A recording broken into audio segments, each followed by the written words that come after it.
A sea of endless green, a maze of foliage with half-hidden cities growing like blooms from a flower. Whether the Bosmer of Valenwood are native to these unfettered wilds, or whether they came from Somerset long ago and rose with great effort from prey to predator in the forest's intricate hierarchy of life, is up for debate.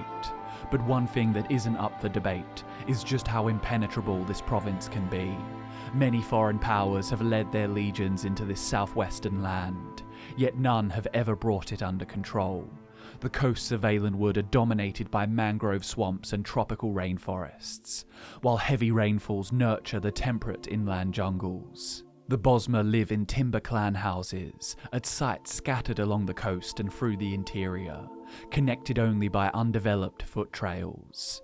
The few imperial roads traverse vast, dense woodlands, studded with tiny, widely separated settlements, and carry little trade or traffic of any kind. It is most certainly not an environment well suited to newcomers.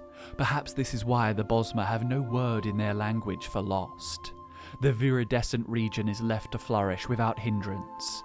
One day a wood elf may encounter a verdant glade, distinguished by a small gap in the high canopy overhead, and the languorous trickle of a freshwater stream. Here the vegetation applicates in the nurturing embrace of the sun. But the next time the Bosmer found this spot, the canopy had sealed itself shut, and the stream had dried out. A lack of notable landmarks, and the natural propensity for Ifre's wonders to spread and burgeon freely, makes Valenwood notoriously difficult to chart.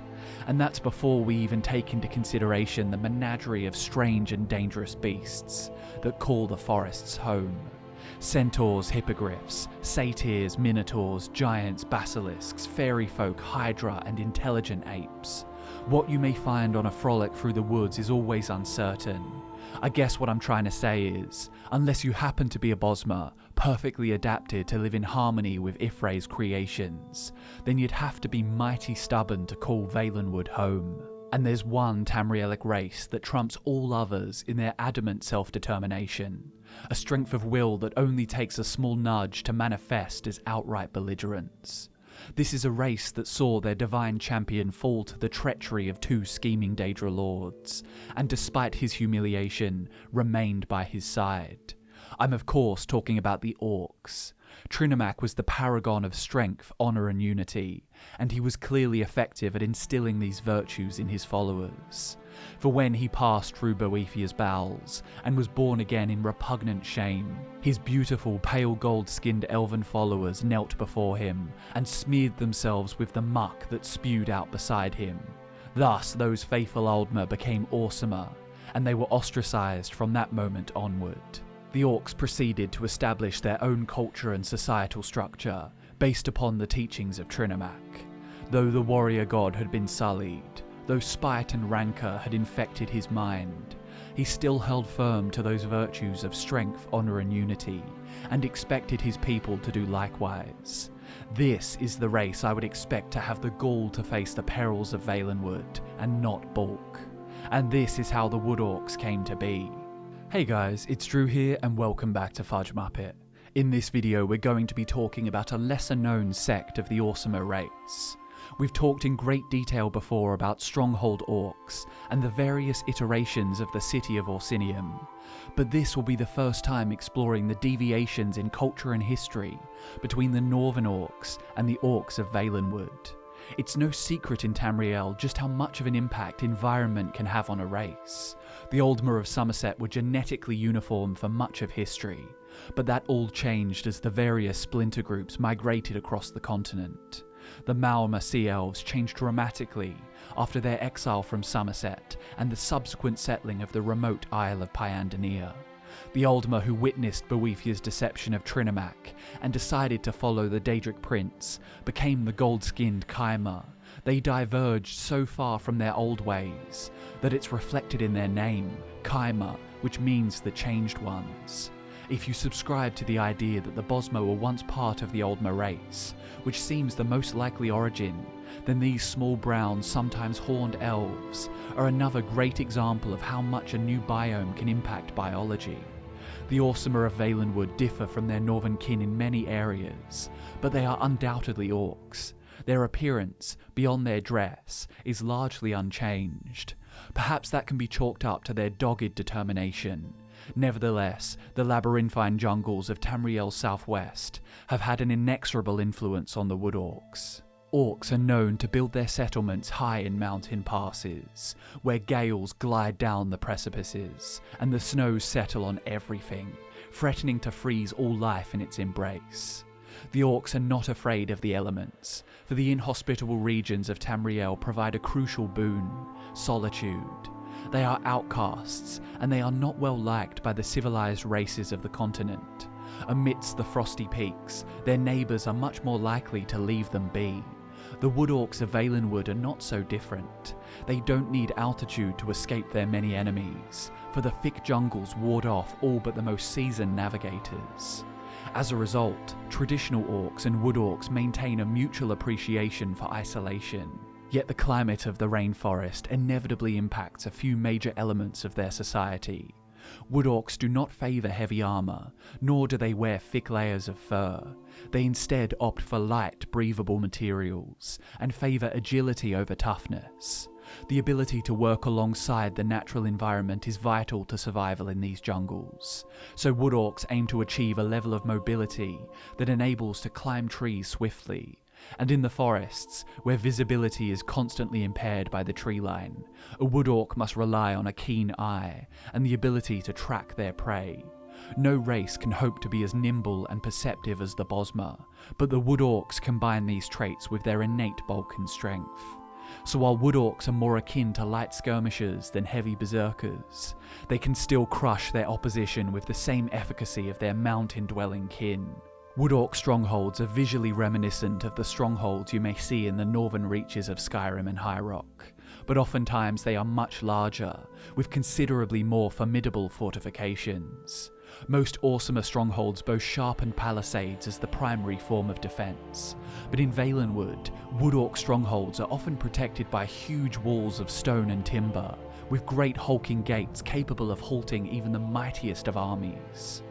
A major contributing factor in the robustness of these strongholds comes from the unique position of the Wood Orcs in Valenwood. The Bosmer will never harm the forests. Ifre, their chief deity, forbade the Wood Elves from harvesting his natural creations, and they were instead required to acquire their resources from animals, insects, or other mortals. The only way for the Bosmer to acquire resources like wood would be to trade it with foreign provinces. The Wood Orcs, on the other hand, are loyal only to Malakath, and Malakath has no qualms with his people reaping all of the realm's resources if it means improving their strength and ensuring their survival against foes. So, we may question why the Orsimer would choose to live in such hazardous terrain, but there is a clear advantage to it. They have near endless natural resources at their disposal, and they are the only major mortal faction exploiting these prospects. The Wood Orcs have quite a long history in Valenwood. In fact, according to an ESO loading screen, there were already Wood Orcs living in Valenwood when the elves first arrived from Old Aldmeris. Though there has often been conflict between Orc and Bosmer, they usually share the forest in a tentative truce. This obviously relies on the Aldmeri origin story for the Bosmer, which, as I've said, is the most likely, but even then I find it very hard to believe. All manner of creatures lived in Valenwood prior to the arrival of the Bosmer, but the Malakath worshipping Orsimer absolutely did not predate the elves of Old Aldmeris. The Orsimer derived from the elves of Old Elnathay after all. There is an argument to be made based on the journal of Topal the pilot. Topal was an Aldmeri explorer who, along with his crew aboard the Niben, was the first to chart the mainland of Tamriel. It says in a translation of this journal that, as he and his men rested, there came a fearsome howl, and hideous orcs streamed forth from the murky glen, cannibal teeth clotted with gore. I believe the orcs referenced here were actually goblins. The Orsimer would have come to Greater Tamriel around the same time as the Chimer, following the conflict between Trinomac and Boethia. Goblins have green skin, pointed ears, and are known to grow tall in Tamriel's west, and it is common knowledge that a goblin will eat meat of any type. It is much more likely that Topal spied goblins, not orcs, off the coast of High Rock. Therefore, I would say that the Wood Orcs likely came to Tamriel after the Bosmer, but that does not mean they don't still have a long history in the province.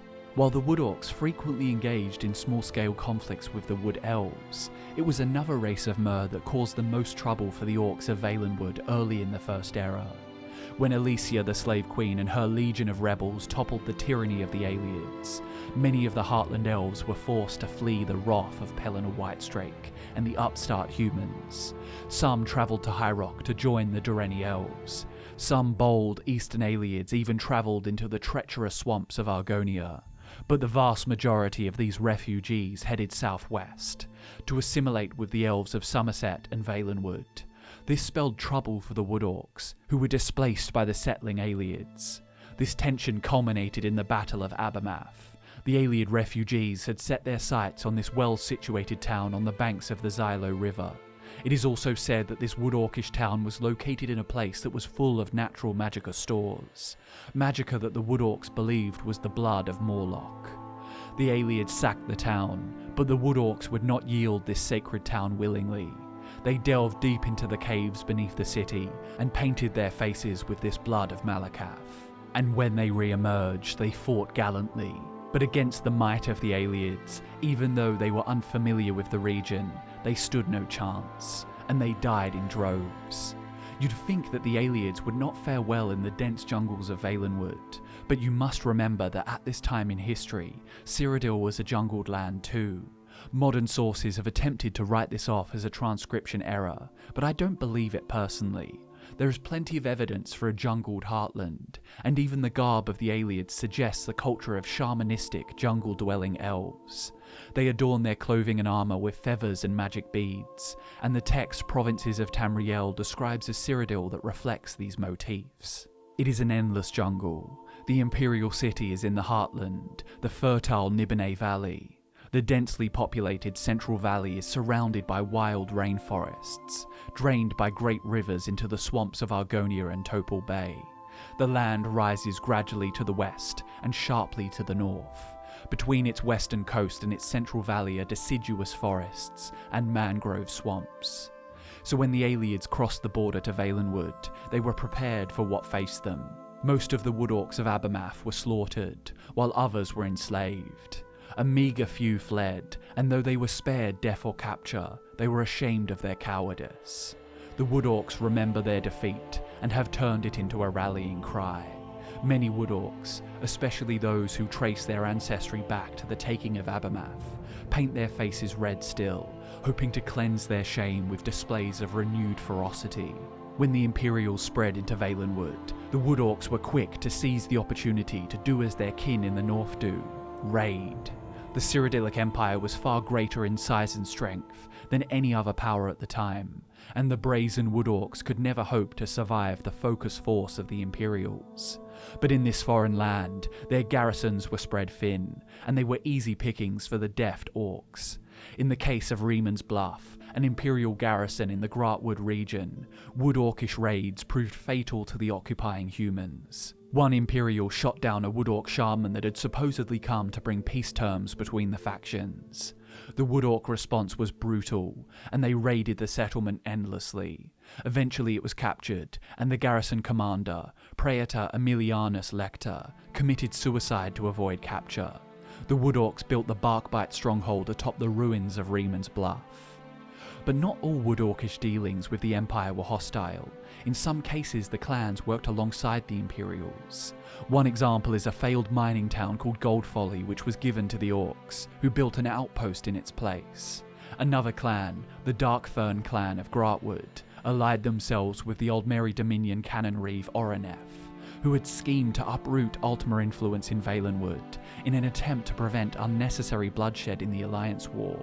The Drublog clan, on the other hand, allied with Ulthorn and his houndsmen, who were working against the Aldmeri Dominion. It goes to show just how politically divergent the clans of Wood Orc can be, despite their overall aesthetic uniformity. Unfortunately, there is practically no information pertaining to the Wood Orcs beyond the 6th century of the Second Era. After the Alliance War, they seem to have been overshadowed by the other races of Tamriel. The same can be said of Valenwood as a whole, though the Bosmer are much more prevalent across the entire continent. it's likely that the Wood Orcs continue to live in their remote societies, raiding on occasion, and reaping the almost endless natural resources of the region. I wonder whether there's more to their story. Maybe they'll play a more significant role in future events. But then again, if The Elder Scrolls 6 is set in Hammerfell, High Rock, or both, it seems more likely that the Northern Orcs will be involved, not the secluded woodland Orcs.